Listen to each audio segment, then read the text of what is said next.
अस्सलाम वालेकुम व्यूअर्स, मैं हूं शानी मीर थाईलैंड से और ये है मेरी वाइफ जोया। अस्सलाम वालेकुम, क्या हाल है?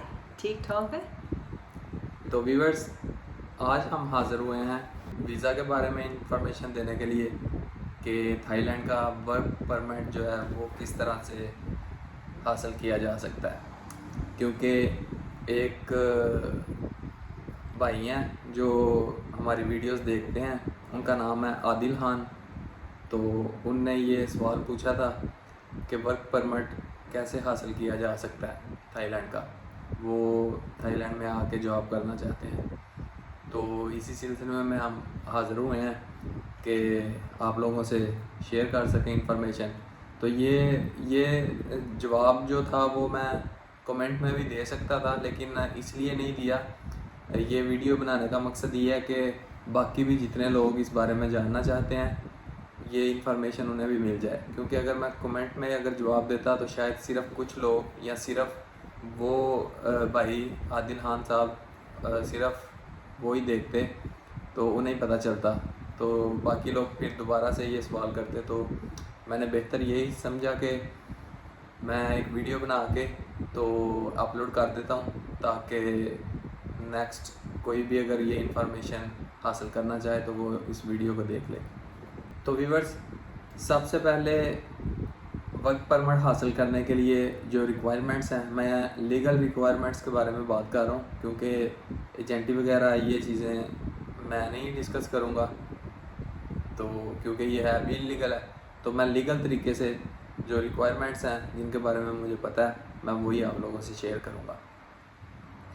तो जो रिक्वायरमेंट्स हैं इमिग्रेशन की तरफ से, थाईलैंड की इमिग्रेशन की तरफ से, उनमें से सबसे पहली जो रिक्वायरमेंट है वो ये है कि आपके पास एक किसी भी थाई कंपनी या चाहे पाकिस्तानी कोई बिज़नेस कर रहा है यहाँ पे थाईलैंड में, उस कंपनी का कॉन्ट्रैक्ट होना चाहिए, जॉब का कॉन्ट्रैक्ट होना चाहिए कि आपको वो कॉन्ट्रैक्ट दे कि आप यहाँ पे आके जॉब कर सकते हैं उसके पास। ठीक है, जब वो आपके पास कॉन्ट्रैक्ट होगा तो फिर आप वो कॉन्ट्रैक्ट लेके जाते हैं, और बाकी जो रिक्वायरमेंट्स होती हैं वो होता है पासपोर्ट होता है आपका, और उसके बाद कुछ और रिक्वायरमेंट्स होती हैं। एक पासपोर्ट होता है, उसके बाद आपकी 4 तस्वीरें होती हैं वाइट बैकग्राउंड के साथ, पासपोर्ट साइज़ तस्वीरें होती हैं, और उसके बाद आपका और कोई ज़रूरी चीज़ें जो डॉक्यूमेंट्स होते हैं जो आपकी आइडेंटिटी के मतलब होते हैं, वो चीज़ें आपको चाहिए होती हैं, वो हर किसी के पास होती हैं, कोई मुश्किल नहीं है। इसमें सबसे ज़्यादा मुश्किल जो चीज़ होती है वो ये होता है कॉन्ट्रैक्ट।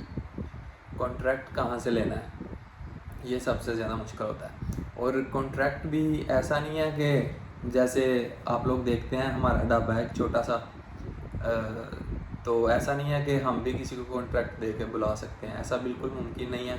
उसकी वजह ये है कि जो रिक्वायरमेंट है ना वो ये है कि किसी ऐसी कंपनी से आपने कॉन्ट्रैक्ट लेना है, यानी किसी ऐसी कंपनी आपको जॉब दे जो कंपनी कम अज़ कम 2 मिलियन बाट यानी पाकिस्तानी 1 करोड़ और 25 लाख तकरीबन बनता है। ये इतनी मालियत जो है ना उस कंपनी की होनी चाहिए, यानी इतना बड़ा बिज़नेस कम अज़ कम होना चाहिए। यानी कोई अगर रेस्टोरेंट है तो वो इतना बड़ा रेस्टोरेंट होना चाहिए कि उसमें जो सारी चीज़ें वगैरह तकरीबन कम अज़ कम जो है ना वो पेपरों में जो है वो कम अज़ कम उसकी कीमत 2 मिलियन बाट होनी चाहिए।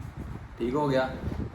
उसके बाद दूसरी रिक्वायरमेंट ये है कि 2 मिलियन का बिज़नेस हो गया, और उस बिज़नेस में ऑलरेडी उस कंपनी में या उस रेस्टोरेंट में ऑलरेडी 4 बंदे ऐसे काम करते हों जो थाई सिटीज़न है, यानी उनके पास थाईलैंड का पासपोर्ट है। वो थाई बंदे भी हो सकते हैं, वो पाकिस्तानी भी हो सकते हैं जो काफ़ी देर से यहाँ पे रह रहे हैं और यहाँ के नेशनल हो चुके हैं। ठीक है, सिटीज़न से मतलब सिटीज़न का मतलब ये होता है जिसके पास यहाँ की नेशनैलिटी हो।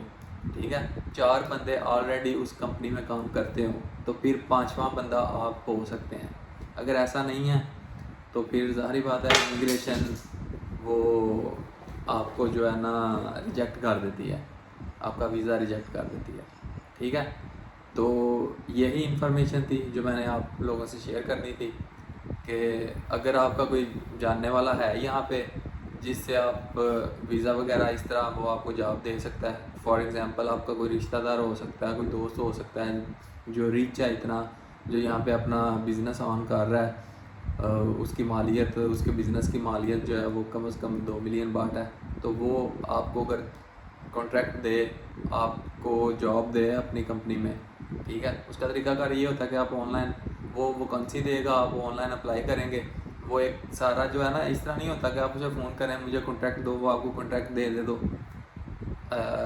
ये हल हो जाएगा, इस तरह नहीं होता। एक तरीकाकार होता है, वो ये होता है कि आप वो जो है वो सबसे पहले अनाउंस देगा कि मुझे बंदे चाहिए या एक बंदा चाहिए मुझे, ठीक है।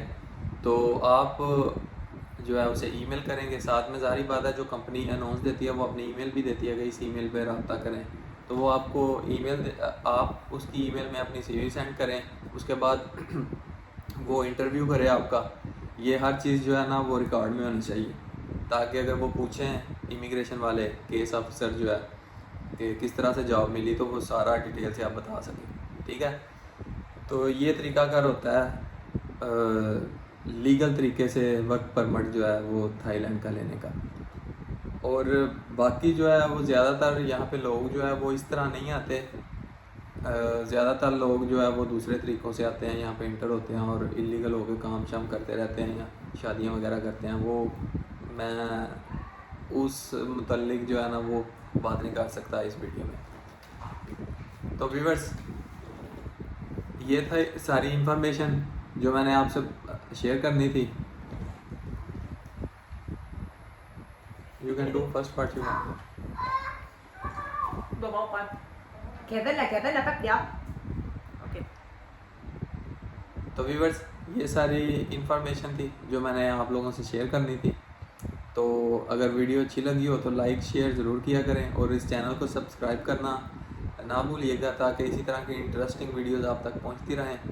तो अब तक के लिए इतना ही, मिलते हैं नेक्स्ट वीडियो में। अल्लाह हाफिज़। I love you.